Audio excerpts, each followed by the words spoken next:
नमस्कार, मैं हूं निशा शर्मा और आप देख रहे हैं राष्ट्रीय जगत विजन न्यूज।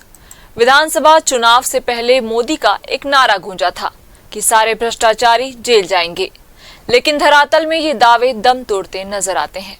छत्तीसगढ़ से उठी एक चिंगारी जो अब पूरे देश में सट्टे की आग बन चुकी है।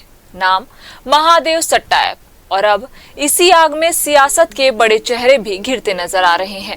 सीबीआई की एफआईआर में 6वें नंबर के आरोपी बताए जा रहे पूर्व मुख्यमंत्री भूपेश बघेल अब सवाल उठा रहे हैं, इंस्टाग्राम पर महादेव सट्टा के विज्ञापन क्यों दिख रहे हैं।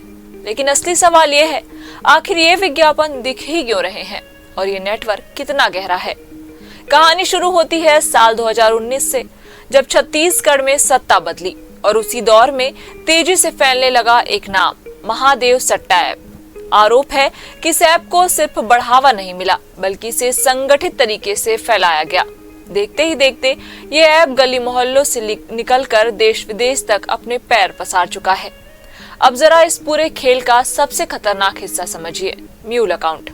ऐसे बैंक खाते जो असली सट्टा ऑपरेटर्स के नहीं होते, बल्कि आम लोगों से किराए पर लिए जाते हैं। जांच में खुलासा, छत्तीसगढ़ में करीब 10,000 म्यूल अकाउंट सक्रिय हैं और सिर्फ रायपुर में ही 2,500 खाते। जब पुलिस ने सिर्फ 100 खातों की जांच की तो सामने आया एक चौंकाने वाला सच। अब तक 400 अकाउंट्स पर कार्रवाई हुई, लेकिन ठगी का आंकड़ा 1500 करोड़ रुपए पार। और ये पैसा सिर्फ एक शहर या राज्य का नहीं, बल्कि 14 राज्यों में फैले नेटवर्क से जुड़ा हुआ है।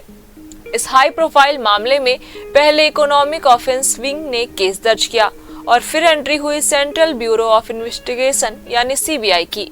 सीबीआई की एफआईआर में पूर्व मुख्यमंत्री भूपेश बघेल का नाम आरोपी नंबर 6 के तौर पर दर्ज होने का दावा, और आरोप प्रोटेक्शन मनी जैसे बेहद गंभीर। हालांकि कानून कहता है जब तक अदालत फैसला ना दे तब तक ये सिर्फ आरोप है।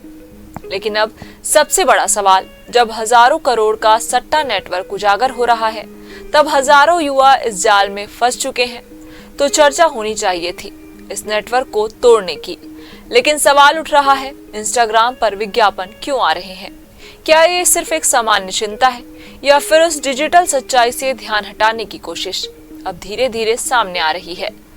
महादेव सट्टा के सिर्फ एक ऐप की कहानी नहीं, ये कहानी है स्तंभ की चूक की, राजनीतिक साए की, और उस नेटवर्क की जिसने हजारों जिंदगियों को दांव पर लगा दिया। अब देखना यह है कि जांच की आग सिर्फ कागजों तक सिमटती है या सच में किसी बड़े चेहरे पर पहुंचती है। फिलहाल इस खबर में बस इतना ही। देश प्रदेश की खबरों से अपडेट रहने के लिए हमारे चैनल को सब्सक्राइब करें और नई खबरों की नोटिफिकेशन के लिए बेल आइकन जरूर दबाएं। नमस्कार।